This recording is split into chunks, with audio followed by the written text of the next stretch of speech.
You're watching Deprogrammed. This is the NCF show devoted to fighting back against the forces of ideological conformity, particularly among the young. My name's Harrison Pitt. I'm a senior editor at the European Conservative, and I'm thrilled to be joined today, as ever, by Evan Riggs, who is a freelance journalist, and our special guest this week, Mo Najmi, a writer, podcaster, and social commentator. Now, Mo, you've written quite a bit and spoken quite a bit about parallel cultures and ethno-religious enclaves in Britain. Right now, we're seeing a crisis in the Labour Party over the fate of their Muslim voters due to the conflict in the Middle East. Do you think it is likely that we will see the emergence of a distinctly Muslim party in the coming years in Britain? I think so, only in sort of like communal basis, but not really within politics. Unless we get proportional representation, nothing is happening anyways on that score. And also, like, most of this comes from, I mean, I know we talk about Muslims, but a lot of this comes from people who are from Pakistan or people who are from Somalia, all the impoverished sort of Muslim countries. Yes. Their people don't number enough to merit any sort of problem. Politically, yes. But socially, obviously, there is a lot of problems. I see. So you don't think that we're going to see voting explicitly along ethno-religious lines in the next coming years, in the sense of there being a Muslim party, but there will nevertheless be a tendency on the part of ethnic minorities to tack to the left. There's always been, right? So when you check in what Rochdale, mm-hmm. all those places and stuff, obviously they are voting on lines of their, ethnic reality sort of a thing, and their attachment to the people who are representing. So they vote Labour not because they have an allegiance to Labour, it's because their representation is over there, the people who are there, right? So if let's say another party comes in, they might vote for that party. But even within Rochdale, the majority of people are not Pakistani. The majority of people are white British over there. They're voting for Labour for their Labour reasons, right? So that is a problem, right? But if we go a little bit back, right, to the 1960s, of why these people are actually voting for Labour. So the reason why I'm saying it's not a very Muslim thing as such, it's more of a Pakistani thing, because Pakistanis tend to have been here for a while now. They're within certain systems. They're within your legal systems. They're within your politics and stuff like that. So they build their roots within those things. But they have a lot of them have still stayed connected to Pakistan rather than to Britain, right? So that's where the problem happens. So in 1960s, I think so 1965 or 1964, Pakistan in their country towards the Kashmir region, the northern region, they wanted to build dams over there, right? So they flooded over 200 villages in Pakistan. Those people were displaced and they had to be, relocated elsewhere. Labour at that time thought, you know what, it would be a good idea to get all these village people, literal village people who could not even integrate into the Pakistani metropolitan cities to come over here and work in the north of England, right? So this is the same Labour Party who's supposed to be pro-working class, right? They got 50,000 of these Kashmiri Punjabis, but they were mainly Punjabis. They're from Mirpur area, like around the Kashmir area, to come over here and work in the factories and stuff like that. 50,000 of them relocated to all over northern Pakistan, northern England. Now Pakistan, northern England. Yeah, but that's what they did, right? And these people were unlikely to integrate. This is the same region where you have the highest rate of, within Pakistan, highest rate of sexual violence, rape, and on and on and on. And you're talking about the Maripuri region. Yeah, like those Punjabi regions and stuff. So, and the 70 to 80% of the people that the Pakistanis that live in England are from those areas. I see. Right. I think maybe before we get too deep into the ethnic conflicts inside of Pakistan, we should maybe point out to our viewers why we're discussing Pakistan this week and what is happening in Pakistan now that is likely, just like what happened in Israel and Gaza border a few months ago, to impact Londoners and our kind of British viewing cohort. What is it that's been going on this past week in Pakistan? Well, they have had the sham elections again, haven't they? So, well, it's a mockery. I don't even understand. Like, personally, like, okay, maybe viewers should know if they don't already know. Like, my parents are from Pakistan. I've lived there for 10 years. I wasn't born there, but I don't see that as a serious country, to be honest. I see that as a country built on stolen lands, and it's funny that they are the ones who cry about Israel all the time, while they themselves are on the lands of India. So it's sort of like, but that apart, they're having elections where they had the army with the help of the ruling party right now had captured Imran Khan on whatever basis, whatever. The thing is, like, he might not be a friend of the West itself, but that's irrelevant to us. To that country, he's a friend to them in whatever capacity, and people chime with him. But because the feudal lords, which you still have in Pakistan, could not have him take control because he's, so he has a party for the people. So they sort of like imprisoned him, and he's still in prison. So his party was made illegal as well. So his party couldn't stand in the elections. So every member of his party stood up as an independent, and they still won the votes, right? So it's a miracle, because every independent of his party, most of the independent of his party, won their votes. So now they are in like loggerheads with the ruling party, who put him in prison, because both of them can't find majority, because the independents have that much of a majority, right? Why did everybody vote for these people if they're because so people maligned? are fed up. In Pakistan, people are fed up with these, the party of Nawaz Sharif and, the former Benazir Bhutto's party, the People's Party and stuff like that. They're all feudal lords, right? They want something better for their country, right? And they're fed up of this sort of... These elite struggles. Yeah, it's elite struggles, but it's a... From our point of view, we might be in the favor of the people who are going against the elites. But it's not that clear-cut of a situation, because most of the elites are the ones who are moderates, religious-wise as well, right? But they're also very, very, very corrupted, like highly corrupted people.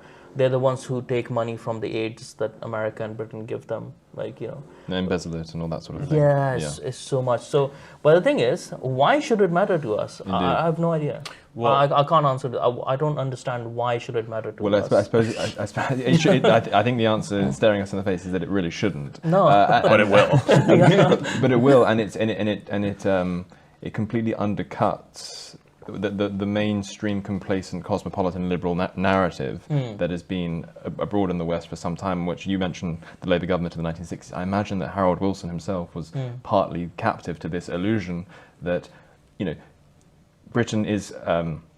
Heathrow is sort of a magic liberal-making portal, and as soon as people fly through the gates of Heathrow, they become as British or as liberal or as cosmopolitan as everyone else. Whereas what's been proven over the last few decades or so is that people remain incredibly fervently attached to their ancestral tribal loyalties, and rather than agitating for them in Pakistan, they will do so here, and they will derail British politics. This is the reason why I brought up that 1965 blunder by the Labour Party, is that this is not a decade-old problem. This is not 2-decade-old problem. This is an age-old problem, which was shown in the 1960s, that you get these people in, they are not going to assimilate, because most of them didn't even speak English. They still brought them over here, right, to displace the working class people of England, because there were gaps in there, right? So this has always been the problem. I think so. It's just maybe people are disconnected from who they are in Britain. Not maybe, most likely that is the problem, and they are looking for easy fixes. And nobody really wants to do that much apart from complain about it.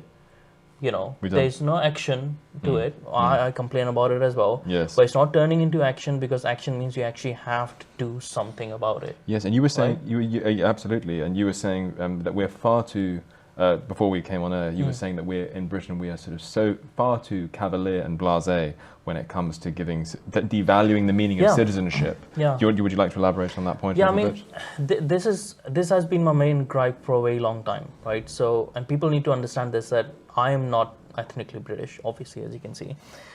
I have a weird, funny accent as well, so people can understand that I'm not from here, right? But why did I come to Britain, right? And from that, I want to explain why are different people coming to Britain and who should we accept and who should we not accept, who should we give to citizenships to and not to. I came to Britain because I wanted to be British. I didn't come to Britain for economical reasons. I mean, you would be an idiot to come to Britain after 2000 for economical benefits, unless you're that dirt poor, right? Because I came from Canada, so it's actually been really good for me. Yeah. So if I actually wanted to move for financial reasons, I would have gone to America, and I have family in America. Because over there I would have earned more, I would have done more and stuff. But then you have to live in America. Exactly. That's why I didn't. But I came over here because I was associated with Britain way before I came to Britain, right? How so? I read history a lot, and I because when you are in Pakistan, so I lived in Pakistan for 10 years from the age of 15 onwards, and you're sort of told to hate Britain, right? But if you're a curious mind, you would look into it, and then if you have a sensible mind, you would say, well, I can't find enough reasons to hate Britain, but what I can find is a lot of reasons to admire Britain, right? So you, as a country, are complaining about British colonialism. That's a small freaking island that conquered over you. You should be ashamed of yourself, right? And there's a lot to admire of a little island people conquering the whole world. It's like, what can you not admire about that? And not just that they have given the world everything that we have in the modern world has come from that, right? From England, mainly within Britain, from England it has come, right? So I didn't understand how can you hate, but that was the same reason why I left Islam as well a while back, because Muslims indoctrinate their kids to hate Jewish people, right?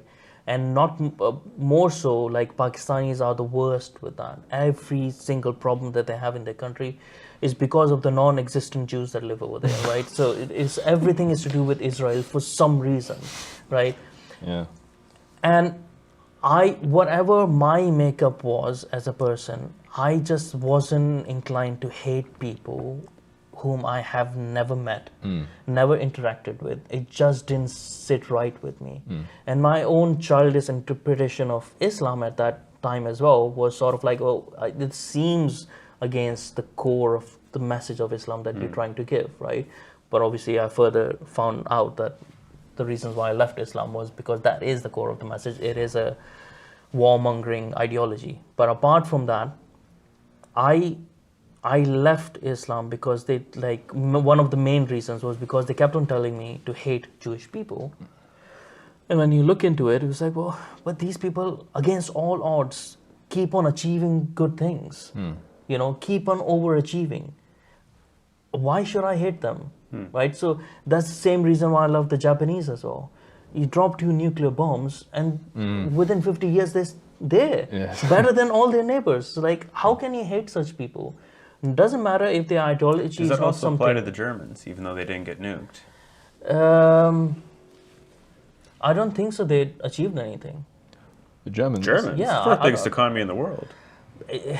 Look, I don't think so. Having economy, or good economy or stuff like that, is an achievement, right? That's because of where you are, your happenstance, or what decisions that you've made. But if you look in Germany, if you go into Germany and work in Germany and stuff like that. I lived there for a year, which is why I ask. So the thing is, over there, people are following orders, right? There's very less innovation going on over there. And that tells me it's not a success. Compare that to Japan. Very innovative. Exactly. That's a good point. It's interesting. Right? Anyone can follow orders, and Germans are good with that, aren't they?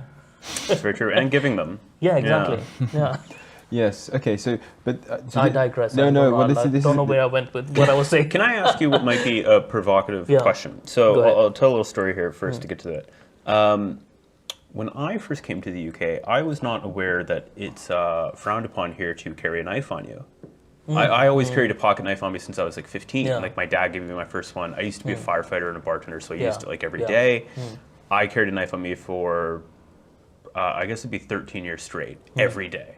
Came to the UK, was carrying a knife, had an incident where I was at the airport. Obviously you can't fly with it wherever, but like, they were like, oh no, not only are we going to have to take this, like you're going to have to speak to the police. Are we talking about a pocket knife or a kitchen knife? It wasn't like a giant machete. It was waving around in Heathrow. No, just like a little pocket knife. That's something I would be doing. Yeah. And I ended up having to go into this room with these like 3 police officers, and they're like, don't worry, you're not in trouble. We have to like go through the procedure or whatever. And they gave me this like identity card, and the cop literally was like, I identify as white British. How do you identify? And I like looked, and there was like 40 different things on it. It was like gypsy, Irish traveler, white British, all this stuff. And I was like, I would say I'm like white Canadian. Yeah. You know, and I didn't see that, so I was like, white, and he's like, great, and checked it off. Just because we're kind of jumping all over the place here, and I think that identity and ethnicity is very important in this conversation. How would you identify yourself today, like living in Britain? British. If I gave you the card. Yeah, I would Asian British. Right? Asian British. So there's a reason because I do not like Pakistan, right? So if it is my heritage, I understand the point of like, you know, where I've come from. But I wasn't born over there, and I'm not I never assimilated into their culture, right? And that was the main reason as well why I left. Like, I don't think so it's mutually beneficial to live in a country, whether you agree with them or not, if you're not accepting their culture. Whether we say like Pakistani culture is not good or bad, but it's their culture, right? So if I don't assimilate into the culture, I don't think so I have a right to call myself Pakistani, right? So just because of my ethnicity doesn't mean that I'm a Pakistani. Okay. So right? The reason I asked this is because when we had Andy Ngo in here, the race riots in France were just happening. And I tried to make the point to Andy where it's like, I think it's very hard on the people who like want to move to France from wherever and be French, but who's kind of like co-ethnic kin or people who be roughly lumped into their same identity category are causing all these problems because they're like, I just want to go along to get along. I just want to contribute and be a part of Britain. Do you find that's like actually offensive to you when you see these kind of things and you get lumped in with it? I find it frustrating, but not for myself. But I get angry at British authorities rather than myself because who is allowing them to come over here? Not me. Right?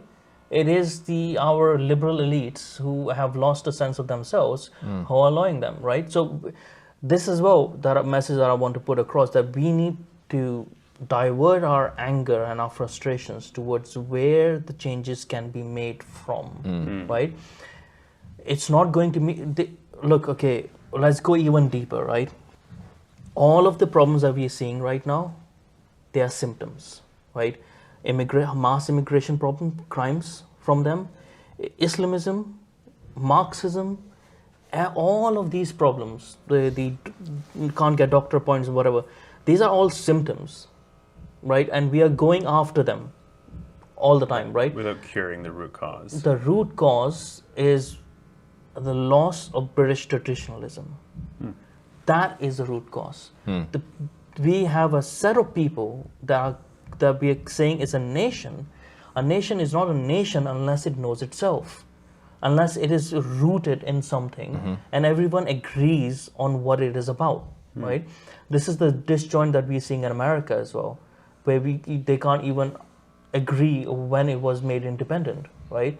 Well, yeah, the Super Bowl was last night, and I was like, they've got a black national anthem. You can't have a country with 2 national anthems. No, and what are we doing now? In BBC, we're putting out these messages that, the black people were over here, always here, whatever like that. You are disrupting. Building Stonehenge. This is a slightly potentially controversial point, but like, to what extent are we, like, by putting all of our eggs in the assimilation basket and saying that there needs to be much more of an emphasis on assimilation?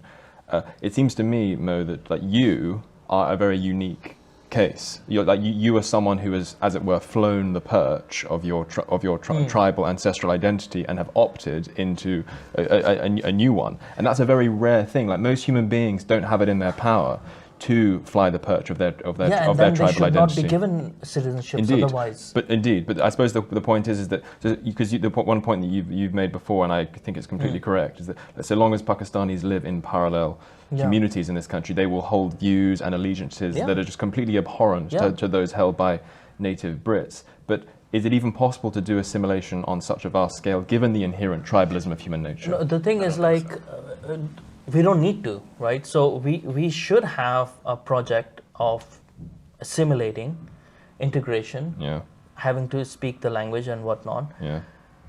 But you cannot go into people's mind and change their mind, right? Okay, now let's take it away from Pakistan and, like, even more broadly. Check France, right? Well, France, sorry. Oh, France. Check France. If someone has a dual nationality with France, right? So right now they might be saying, oh, it's okay to have a dual nationality with France, but, you know, Britain and France have been at war for 1,000 years. It's not a friendly country to Britain itself, right? Historically. So how can you have competing, you know, sort of loyalties to it? So the problem happens is, regardless of assimilation and integration or whatever, we should have a policy of no dual nationalities. So we have to go into the root causes, what is causing these problems, not just like because Pakistanis are causing problem right now, we're talking about it. This should have been talked about regardless of anything. I completely agree with you. Like, so there's a right. So we can give people, because a lot of people say, when I say this, I always have this point that people are saying, oh, but I have a nationality from Denmark, and there's a friendly country. It's like, now, right now, what if there's a conflict in 100 years, you know? And it's a different situation, because if Britain goes weak, right, we have a separate situation now. We have different enemies now. We have enemies who want to conquer us. In Islam, we have an enemy who wants to conquer us. All countries and all host populations have a vested interest in making sure that not too large a proportion of their population is semi-citizens. Like, you want people to be full citizens. And if I could just make one very quick point, like T.S. Eliot in one of his books, one of his lesser known works, it's called Notes Towards a Definition of Culture. He actually gives a very useful definition of integration. He defines integration as a process whereby new members entering into something become completely indistinguishable from the old ones. And so a really good test of whether integration has taken place is whether you notice any significant differences. So for example, liberals will talk about how we've always been a nation of immigrants. Look at the Huguenots. The question I always ask in response to that is, where are they? Like, where is the Huguenot community? Where are the demands for more Huguenot actors? Where are the demands for more Huguenots to be represented at the BBC? It's precisely because they have assimilated and become indistinguishable from the original members. There is no sort of Huguenot Brits. They are just Brits, and they've assimilated into the majority, and therefore that it doesn't cause any ethno-religious strife or anything like that. I think so. The thing I would add over there is, when people look at integration, assimilation, or even what it means to be British, right? Because that question gets asked. What is being British anyways? We're looking at aesthetics. We're looking at how a person is dressing, what they're eating, because these are the things that are coming up. How you dress doesn't make you British. What you eat doesn't make you British. You know, whatever, how you fart doesn't make you British, right? These things don't make you British. Being British or of any nation is a disposition. Whether you have a disposition, your spiritual disposition, does it belong to that national identity or not? So you have an inherent disposition towards a particular nationality, right? So we can have every kind of English person being English, but being very different from each other. From the people in London to the people in Bristol to the people in Cornwall to the people everywhere, right? But they have an inherent disposition to be of that country. It's not the way that they dress themselves, the way that they speak. That doesn't make it. Can I just to drive the precision on the definition, because I think it's a useful one. Could you expand a little bit on what you mean by disposition? Because one potential problem I see with that is that, let's go into an important period in British history, the Civil War. I mean, people were incredibly divided at that time, and I think it's fair to say that Oliver Cromwell and Charles I had incredibly different dispositions at that time, ideologically speaking, religiously speaking, constitutionally speaking, politically speaking. Yet they would still both be British, or in that context, I suppose England would make more sense to call them both English? Like, is it possible, I suppose what I'm saying, is it possible purely to locate identity in terms of the values you hold? It seems to me that it's something a little bit more immediate than that. I think it's your nature. Like, and that nature is so inherent, built up, like, because even when people are politically in opposition to each other, they will still have a nature to them that would be inherently of that country, right? So even when you have that big of a conflict between the left and the right, when you just take out all the other ethnicities, but only talk about the native population, right? If you take out the politics away from their mind and you sit them in the room, they will act in similar ways. Yeah, this is why I talk about Singapore so much, is because you only have to get really litigious when all those sort of baseline assumptions have been worn away, as the Americans are now learning. And that's on a lesser scale. Yeah.